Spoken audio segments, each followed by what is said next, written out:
Sir parents की याद कैसे बनाएं? क्या बेटा? सर पेरेंट्स की याद। पेरेंट्स? ओ, ये जब से मैं 7 साल होने में आया तो बेटा आपके लिए बोलते हैं।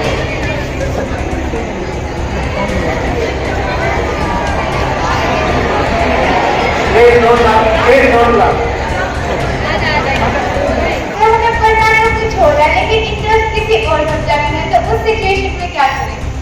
कुछ टीचर हम ये बोलते हैं कि एग्जाम टाइम में टेंशन लेनी चाहिए, क्यों अच्छा है। और कुछ टीचर ये बोलते हैं कि हमें टेंशन फ्री होना चाहिए, उस टाइम में टेंशन नहीं लेनी चाहिए। इसका रियल आंसर क्या है? सर मेरा सवाल ये है कि किसी भी टॉपिक पर कंसंट्रेट कैसे करें? सर एक क्वेश्चन ये है कि नींद बहुत ज्यादा आती है। बहुत अच्छी सर एक क्वेश्चन ये है कि नींद बहुत ज्यादा आती है। बहुत अच्छी चीज। नींद बच्चों की बेस्ट फ्रेंड होती है। जैसे कि हमारे बहुत ज्यादा वीक सब्जेक्ट होते हैं कुछ एक दोस्तों, जब हम टाइम मैनेजमेंट करते हैं तो हम सबको इक्वल टाइम देते हैं, और जो वीक सब्जेक्ट है उनको कैसे टाइम मैनेज करेंगे? सर मेरा क्वेश्चन ये है कि सर हम किसी भी सब्जेक्ट में और सर किसी भी सब्जेक्ट के किसी भी चैप्टर के क्वेश्चन आंसर याद करते हैं तो सर लेकिन एग्जाम टाइम में आकर हम वो चीज़ भूल क्यों जाते हैं? सर एक क्वेश्चन ये है कि नींद बहुत ज्यादा आती है। बहुत अच्छी चीज। नींद बच्चों की बेस्ट फ्रेंड होती है। नींद जितना हो अच्छा, नींद 8 घंटे नींद तो जरूर लो, बाकी कहीं भी खराब हो। नींद जितनी अच्छी है वो एक ब्लेसिंग है। सबसे बड़ी दिक्कत यह आती है जब लंबी स्टडी करते हैं तो कि नींद गायब हो जाती है। मैं बड़ा नींद से त्रस्त रहा हूँ, मेरे को नींद नहीं आती, उल्टा होता है।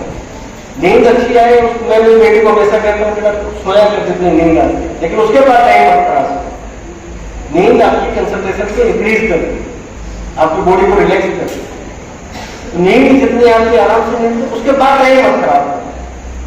और बजाय इसलिए कि 1 घंटा 10 घंटे पढ़ो एक दिन में, हर रोज 6 घंटे पढ़ रहे हो बहुत।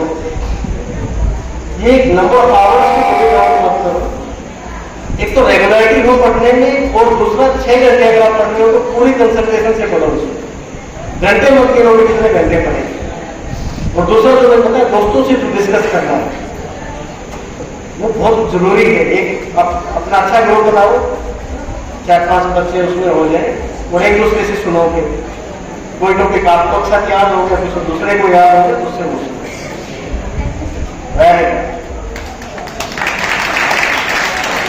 और कोई बच्चा आप में से लड़कों में से कोई?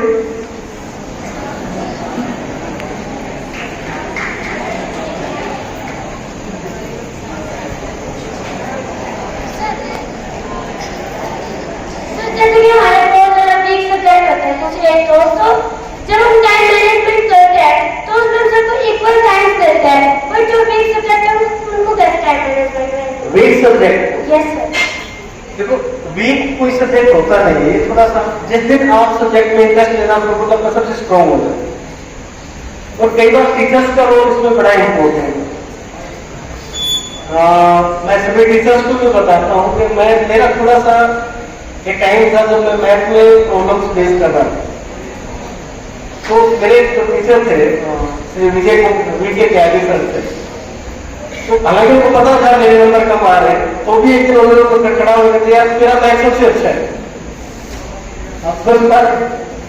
मेरा मैथ सबसे अच्छा है।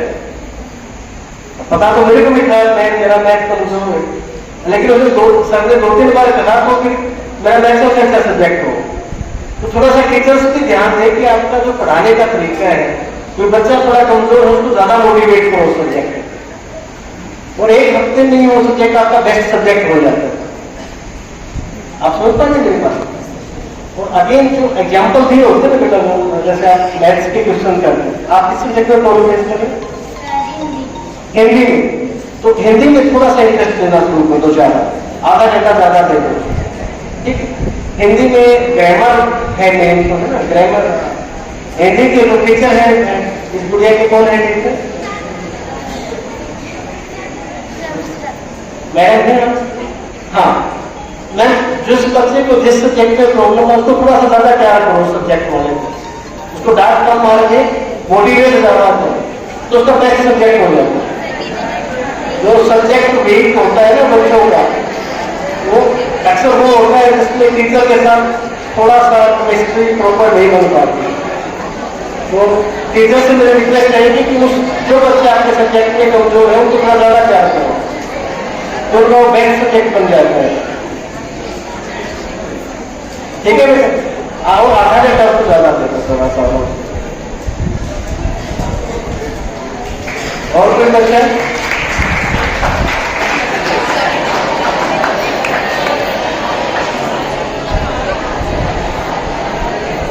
फर्स्ट टीचर हमें ये बोलते कि एग्जाम टाइम में टेंशन लेनी चाहिए कि हम अच्छा है, और फर्स्ट टीचर ये बोलते कि हमें टेंशन फ्री होना चाहिए, उस टाइम पे टेंशन नहीं लेनी चाहिए। तो इसका रियल आंसर क्या है? देखो, टेंशन तो कभी नहीं लेनी चाहिए, किसी भी फील्ड में नहीं लेनी चाहिए, लेकिन गोल क्लियर होना चाहिए, करना चाहिए। आपका गोल आपको क्लियर होना चाहिए। टेंशन नहीं लेना है तो काम तो करना है, मेहनत तो करनी है। तो गोल की क्लैरिटी होनी बहुत जरूरी है कि मेरे को मेरा ये गोल है, मेरे को ये अचीव करना है। उसको टेंशन एक अलग चीज है, डिटर्मिनेशन एक अलग चीज है। You must be determined to achieve your goal. अपना गोल डिटरमाइंड करके उसमें मेहनत तो करनी हमेशा करनी पड़ेगी, लेकिन टेंशन कभी नहीं लेनी, क्योंकि टेंशन से आपकी जो परफॉर्मेंस ऑफ डिक्रीज हो, लेकिन डिटर्मिनेशन से आपकी परफॉर्मेंस इंक्रीज हो। तो never take tension but be determined to achieve it. और अपने गोल को हमेशा छोटे छोटे टुकड़ों में तोड़ दो। जैसे आज का केवल एक दिन की एक होता है कि मेरे को आज ये अचीव करना है, एक होता है पर डे होमवर्क और एक होता विजन, मेरे को बनना क्या है। दो चीजें।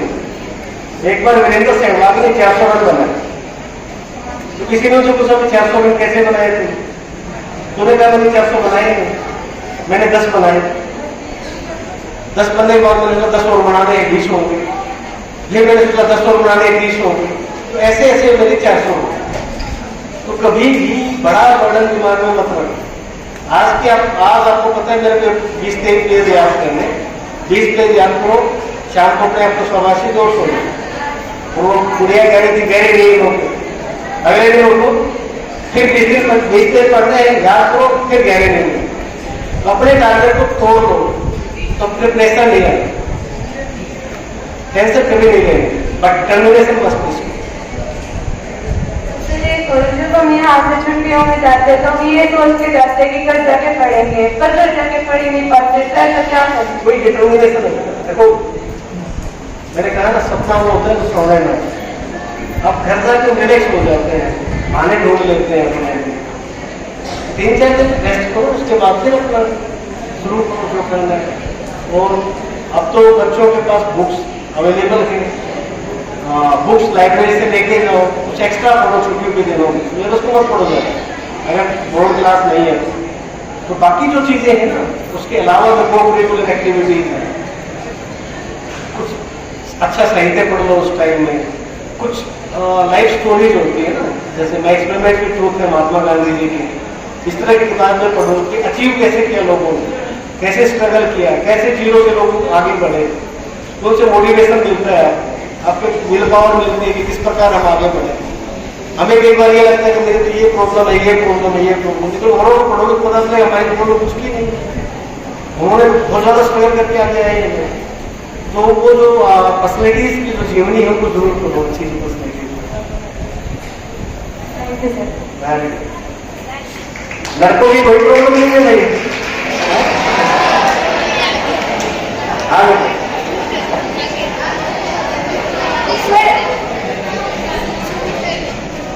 हमें पढ़ना तो कुछ हो रहा है, लेकिन इंटरेस्ट किसी और सब्जेक्ट में, तो उस सिचुएशन में क्या करें? आपका इंटरेस्ट आपके लक्ष्य में होना चाहिए, वही तो नहीं है, इतना तो बनना है वो लक्ष्य है। अभी इस एज में बहुत ज्यादा इंटरेस्ट नहीं पाना है। कई बार लोग कहते हैं कि यार इस सब्जेक्ट में मेरा इंटरेस्ट है, मेरे को समझ में नहीं आएगा। नहीं, आपका लक्ष्य एक पार्टिकुलर चीज अचीव करने का है, उसके रास्ते में जो जो चीजें सबसे आपको प्यार होना चाहिए ना, उसमें इंटरेस्ट भी चाहिए। किसी को डॉक्टर बनना है तो उसको केमिस्ट्री में इंटरेस्ट लेना पड़ेगा, फिजिक्स में भी लेना पड़ेगा, बायोलॉजी में भी लेना पड़ेगा, है ना? तो आपका इंटरेस्ट जो आपको बनना है उसमें होना चाहिए। सब्जेक्ट से तो उसमें जो चाहिए सबसे प्यार करना पड़ेगा, वो सब्जेक्ट से भी इंटरेस्ट में क्रिएट करना पड़ेगा, तभी तो अचीव करोगे। That is a medium to achieve your goal. तो उस मीडियम जो है उसको भी तो आपको इंटरेस्ट क्रिएट करना पड़ेगा। और ये इंटरेस्ट का बहुत ज्यादा नहीं है, मैं बताऊं, बच्चों में जो इंटरेस्ट होता है ना सब्जेक्ट का, वो टीचर की एक शाबाशी से ट्रेन हो जाता है।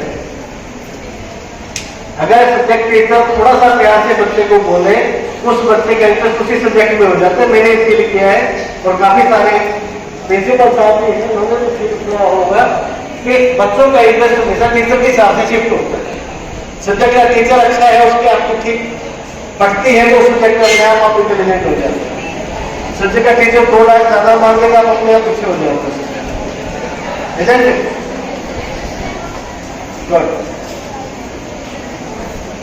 लड़कों में से कोई पूछो यार, कोई सवाल तो पूछो।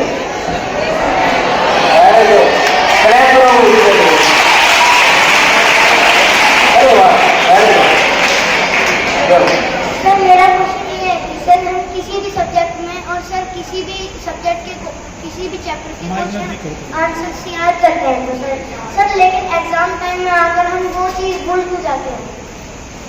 बोलते हैं जब वो प्रेशर लेते हैं, प्रेशर मतलब कभी कई बच्चे ये सोचते हैं एग्जाम से पहले कि मेरे को पता नहीं याद है कि नहीं, या मैं सब कुछ भूला हुआ हूँ।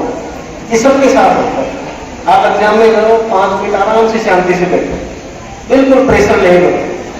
जैसे ही शांति से बैठोगे सब याद आ जाएगा, आपके दिमाग में होता है। लेकिन जो आपका डर है ना, वो आपको भुला देता है। वो डर जो बुढ़िया कहती है टेंशन, वो टेंशन आपको भुला देती है। टेंशन में जाए बिल्कुल रिलैक्स होकर बैठ जाओ एग्जाम में और उसकी हेडिंग लिखना शुरू कर दो। जो क्वेश्चन है ना, एक एक करके सारे याद आ जाएंगे।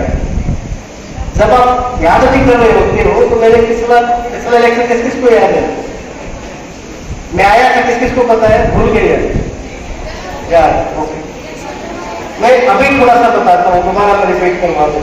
आप अगेन मेरे को बता देना तो बोर होने शुरू हो जाऊंगा। देखो बच्चों, क्या होता है कि जो हम याद करते हैं उसका 80% हम उसी दिन भूल जाते हैं। प्लीज एक बार सुन ले, जो आप याद करोगे उसका 80% उसी दिन भूल जाओगे। 1 हफ्ते बाद उसका 90% भूल जाओगे और 3 महीने बाद बिल्कुल साफ हो जाता है, बिल्कुल भी याद नहीं रहता, किसी को भी याद नहीं रहता। इसका तरीका क्या है, याद उसको कैसे कर पाओगे कि आपने जो आज पढ़ा है शाम को उसको रिवाइज कर दो। जो आपने याद किया आज ही आपने रिवाइज कर दिया तो 80% आपको वो याद हो जाएगा। 1 हफ्ते बाद रिवाइज कर दो तो 90% याद हो जाएगा वो, और 3 महीने बाद एक रिवीजन और दे दोगे तो वो आपकी परमानेंट मेमोरी में चला जाता है, फिर आप उसको भूलोगे नहीं। एक तो फ्रीक्वेंट रिवीजन, एक ही चीज को बार बार करो। अब फ्रीक्वेंट रिवीजन के तरीके होते हैं कई, है ना। दिन तो 24 घंटे ही सबके पास एक दिन में। टीचर ने क्लास में पढ़ाया, आपने उसको दोबारा पढ़ा, तीसरी बार अपने दोस्त से उसको डिस्कस करना। जैसे अभी मैंने बताया ना, 2-3 दोस्तों का अच्छा एक हेल्दी कंपटीशन रखो। हम 3-4 दोस्त थे जो मेरे नवोदय के दोस्त हैं और आज भी मेरे सबसे अजीज दोस्त हैं। हालांकि हमारा कंपटीशन भी होता था, कभी वो फर्स्ट आ जाता, कभी हम आ जाते, कभी तीसरा आ जाता, लेकिन आज भी हमारे वो सबसे अजीज दोस्त हैं। हफ्ते में एक बार जरूर बात हो जाती है।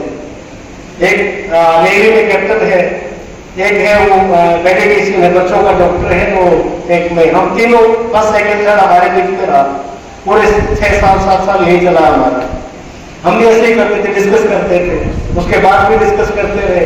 एक हेल्दी कंपटीशन रखो। आप किसी को मार के आकर नहीं बढ़ सकते हो, आप अपने 2 क्वेश्चन बढ़ाओगे तो हजारों बच्चे आपसे पीछे चले जाएंगे। तो दोस्तों से कभी ऐसा कंपटीशन मत करो कि ये ईर्ष्या मत करो, उनसे सीखो, उनके अंदर कुछ अच्छी क्वालिटी होती है ना। और दूसरा है हमारी जो यादाश्त तो फोटोग्राफिक होती है, आपको फोटो ज्यादा याद रहता है। हमें चेहरा हमेशा याद रहता है, चाहे हम उस आदमी का नाम ना याद रख पाए। तो जो चीजें मुश्किल है उनके फोटो ले लो, उसके आप चार्ट बना दो उनके। लास्ट में जो चार्ट लगे रहते हैं बार बार देखो, आपको याद करने में मदद करेंगे, ठीक है। और इसके अलावा एक फ्लो डायग्राम बनाते हैं ना, ये हुआ उसके बाद ये हुआ उसके बाद ये हुआ, या जैसे कलर्स को याद करते हैं विभिन्न से हम याद कर लेते हैं। तो टैगिंग करना होता है उसको, थोड़ा सा 1 घंटे का लेक्चर है ये, कभी बोर्ड मार के पूरा दूंगा कि याद कैसे करें इसको। शायद आप लोग काफी देर से बैठे हैं, मेरे को ये है कि आप बोर्ड डाल रहे होते हैं उस चीज में, आप इंटरेस्टेड है करते थे क्या? तो मैं थोड़ा सा करता हूँ, तो उसको टैगिंग कर लो आप दिमाग में, है ना, उसके कुछ फनी नेम रख लो उसके, जो इमोशंस होती है ना, जैसे एक एग्जांपल देता हूँ कि किसी का फादर अगर एक्सपायर हो गया, आपने केवल एक बार सुना, 20 साल बाद भी आपको याद रहेगा कि उसके पिताजी एक्सपायर हो गए, उसको तो आपने रिमाइंड नहीं किया। तो जो इंटरेस्टिंग इवेंट होते हैं वो जो ज्यादा सैड इवेंट होते हैं, हमारे दिमाग में एक ऐसे पैटर्न होता है, ऐसे उसको गहराई और सरकाई बोलते हैं। उनको जब हम हिट करते हैं ज्यादा, तो वो चीजें जो ज्यादा हिट करेंगी, चाहे तो वो एंटरटेनमेंट की चीजें हैं, चाहे ज्यादा दुख की चीजें हैं, वो परमानेंट मेमोरी में रहती है। परमानेंट मेमोरी में भेजने के 2-3 तरीके हैं। तो एक तो हम कभी नहीं चाहेंगे कि दुख की चीजें याद रखें, आप उनको इंटरेस्टिंग बना दो, उनको टैगिंग कर लो जो चीजें मुश्किल है ना, और दूसरा उनको अपने ही आवाज में रिकॉर्ड कर दो, और जब खाली टाइम हो उसको रिकॉर्डिंग को सुन लो। तीसरा, दोस्तों को टॉपिक याद करने के लिए बोल दो, इस टॉपिक को अपने याद कर ले, इसको मैं कर लेता हूँ, इसको ये कर लेता, फिर शाम को उसको डिस्कस कर लो बैठ के। तो जिस टॉपिक को आप सुनाओगे, जो सुनाएगा उसका तो नेचुरली बेस्ट याद हो जाएगा उसको, वो तो कभी नहीं भूलेगा, तो उसको ज्यादा बेनिफिट है जो सुना रहा है। और इसी प्रकार का जो फ्लो डायग्राम्स है, मैं टीचर से भी रिक्वेस्ट करूंगा कि बच्चों को फ्लो डायग्राम ज्यादा से ज्यादा बने, और जो बड़े क्वेश्चन है उनके हेडिंग ऊपर लिखना। जैसे मैं तो ये करता हूँ कि जैसे किताब है ना, अब पूरी किताब में दोबारा नोट्स बनाने के बजाय जो इम्पोर्टेंट चीजें ऊपर किताब में अपने पेन से लिख लो, नीचे भी लिख दो उसके। तो एक पेज में 5-7 काम की चीजें होती है, उनको अपने ऊपर नीचे लिख लिया, एग्जाम में उन्हीं को अच्छे से याद कर लीजिए। इसी प्रकार बड़े क्वेश्चन के हेडिंग को हमेशा याद कर लो। कई बार अगर डिटेल अंदर की डिटेल याद नहीं है तो हेडिंग से सब कुछ याद आ जाएगा। ऐसे लिखना है, ऐसे के हेडिंग पहले लिख लो सारे, कोई भी चीज है उसकी एस्पेक्ट होते हैं कई सारे ना। जैसे आपने लिखना है, जस्ट एक एग्जांपल दे रहा हूँ कि हमारे लोकतंत्र में कितनी हमारे जो स्वतंत्रता सेनानी थे उनके सपनों को कितना साकार किया, एक टॉपिक है हमारा, ठीक। अब हमने इसके ऊपर कैसे लिखे, तो आप वैसे लिखने बैठोगे तो आपको ज्यादा याद नहीं आएगा। तो अब हम उनके सपने क्या थे, कुछ सोशल सपने थे, कुछ इकोनॉमिकल थे, कुछ पॉलिटिकल थे, कुछ बेसिक स्वतंत्रता देने की हमारे प्रेमता पढ़ते नहीं संविधान की, we the people of India पढ़ाते नहीं, सिंपल बोलते नहीं। अब प्रेमल में देखो पूरे सपने बता दिए, we the people of India having solemnly resolved to constitute India into a sovereign socialist democratic republic, है ना। हमने एक sovereign मतलब एक संप्रभुता संपन्न, डेमोक्रेटिक लोकतंत्र, सोशलिस्ट समाजवादी, है ना, ये सपने थे उनके। अब उन एक एक टॉपिक पे सोशली हम कितना ग्रो किए। आज हमारे समाज में जो अनटचेबिलिटी जैसी जो बुराइयां थी वो खत्म हो गई है, सभी एक प्लेटफॉर्म पे आ गए हैं, जातिवाद की समस्या खत्म हो गई है, कि हमने अचीव किया नहीं किया, फिर भी दुखा घटनाएं हो जाती है, हमने और मेहनत करके उनको खत्म करना है। पॉलिटिकली सबको वोट डालने का अधिकार है, हमने अचीव किया ना, पहले नहीं था सबको वोट डालने का अधिकार, वो नहीं किया, पॉलिटिकली नहीं किया। इकोनॉमिकली अमीर गरीब की चुकाई पहले बहुत ज्यादा थी, अब कम हो गई है, लेकिन फिर भी क्या है, उसको और खत्म करना है। इस प्रकार कंसर्न आप लिख दोगे उसमें, तब कैसे तैयार हो जाएगा। तो आपने हेडिंग्स पे कंसंट्रेट करना, हेडिंग को अलग से लिख दो, हेडिंग रिवाइज किया तो पूरा क्वेश्चन अपने आप याद आ जाएगा। बेटा समझ रहे हो, जैसे आपको जो क्वेश्चन याद नहीं आ रहा उसके हेडिंग याद कर लो पहले बैठते ही एग्जाम में, पूरा क्वेश्चन आपको याद आ जाएगा।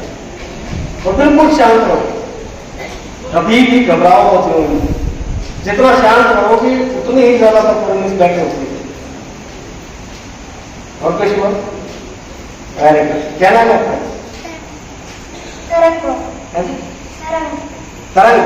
Very good.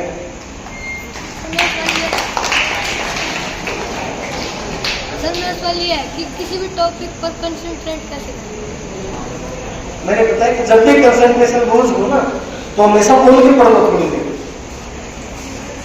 थोड़ी देर बोल के पढ़ोगे तो आपकी कंसंट्रेशन उसमें अपने आप आ जाती है। और अभी फोन चलाओगे सब बच्चों के नहीं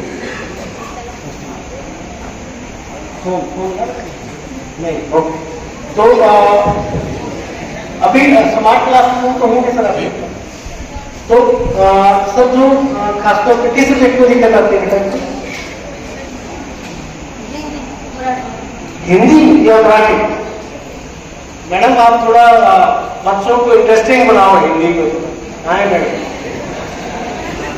थोड़ा सा उसको इंटरेस्टिंग बना दो थोड़ा। तो टेक्निक है उसको थोड़ा सा इम्प्रूव कर दो। अभी वीडियो मिल जाते हैं यूट्यूब पे सबके लिए। और इट्स नॉट सरप्राइजिंग कि हिंदी को में काफी लोग अच्छा नहीं कर पा रहे। अभी मैं कुछ स्कूल्स में गया था और 10th तक एक भी बच्चा कहके नहीं सुना पाया। आई एम श्योर ये आपके यहाँ दिक्कत नहीं होगी ऐसे। 10वीं तक के बच्चों में एक भी बच्चा कहके नहीं सुना पाया था। ये प्रॉब्लम यहाँ आती नहीं है पूरे मैं बोलूँगा कि स्टेट में इस तरह की प्रॉब्लम आ रही है क्योंकि सब कुछ इंग्लिश की तरफ भाग रहा है। वैसे भी बच्चे थोड़ा सा हिंदी को कम पढ़ने लगे। हिंदी भी फुली इम्पोर्टेंट है, उसको आप इतना ही इम्पोर्टेंस दें। एक तो ये जो हमारे दिमाग में ये ना कि हिंदी की ज्यादा इम्पोर्टेंस नहीं है इसलिए बच्चा अच्छा नहीं कर पा रहा है।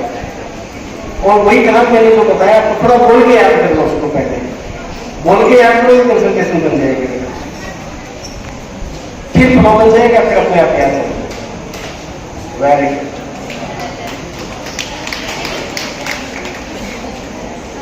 Anybody else? ओके। फिर भी कभी भी कोई क्वेश्चन है क्या?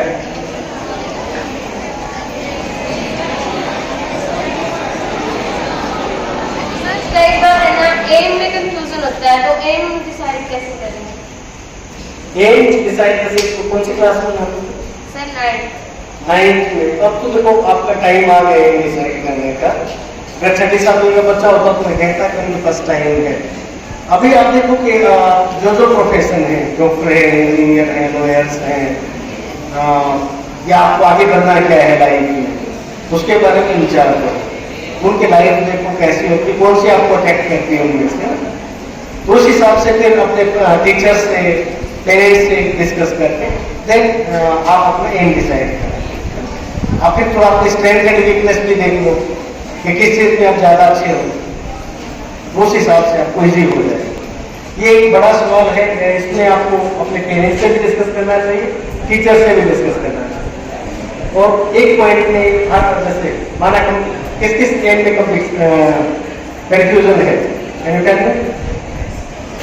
सर एनडीए ऑफिसर और एक आर्मी। क्या सर एनडीए ऑफिसर और सॉफ्टवेयर इंजीनियर। एलडीओ के एनडीए ऑफिसर और सॉफ्टवेयर इंजीनियर। एलडीओ मिलिट्री में जाना चाहते हैं, सॉफ्टवेयर इंजीनियर। ओके। अब एनडीए की कंपनी लाइक दोनों बिल्कुल अलग है, मुझे ज्यादा टाइम नहीं लगेगा आपको डिसाइड करने में। सो अब मिलिट्री क्या आते हैं जो लाइक ड्रेस है ना, एक ड्रेस का वो होता है, वो कंट्री के लिए लड़ने का मरने का जज्बा होता है, जो उस टाइप के जो बच्चे होते हैं वो वहां जाते हैं। और जिनको एसी में काम करना है, सॉफ्टवेयर डेवलपमेंट करना है, अच्छा बड़ा पैकेज लेना है, नचने लाइफ लेनी है, वो वहां जाते हैं। तो अब आप डिसाइड करो कि कौन सा लाइफ आपको ज्यादा आपकी फैसिलिटी को सूट करता है। That would help. एक पेज से दोनों के लिख लो, एनडीए के लिए ये बेनिफिट है, सॉफ्टवेयर इंजीनियर की ये बेनिफिट है, एनडीए में ये चैलेंज है, सॉफ्टवेयर इंजीनियर में ये में चैलेंज है, ये मेरी स्ट्रेंथ है, ये मेरी वीकनेस है। एक पेज पे लिख लोगे आपको क्लैरिटी आ जाएगी आपको क्या चाहिए। कभी भी जिंदगी में कोई भी कंफ्यूजन हो ना, बेस्ट है उसको लिख लो। आप अपने पेज पे लिख लो ये प्रॉब्लम है, इसके ये सोल्यूशन है, आपका दिमाग बहुत तेज चलेगा और आप खुद अपने आप को आप बता पाएंगे कि इसका सोल्यूशन बड़ा आसान कर देगा। बी बेस्ट जज ऑफ योरसेल्फ इज योरसेल्फ। एक चीज हमेशा याद रखना, कभी अपने आप को धोखा मत देना, कभी भी ये नहीं होगा कि फेल हो जाए। फेल हमेशा हुआ तो अपने आप को धोखा देते। Be honest to yourself, that is the only need to be successful. जो अपने आप से ईमानदार है वो 100% सफल होता है, जो अपने आप से ईमानदार नहीं वही फेल होता है। समझता है इस बात, तो अपने आप को धोखा मत दो। Okay, anybody else?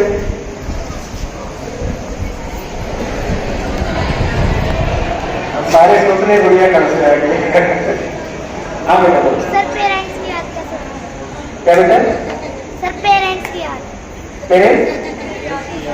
ओ, ये देखो मैं 7 साल होने में आया। चलो बेटा आपके लिए बोलते हैं।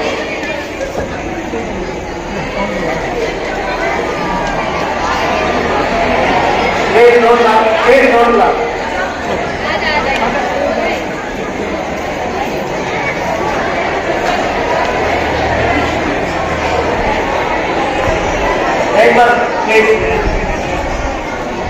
ये जो इस गुड़िया ने जो बोला है ना, ये इस प्रॉब्लम से मैं खुद बहुत मैंने फेस किया। मैं 7 साल नौकरी में रहा हूँ, मेरे साथ ये बड़ी प्रॉब्लम थी।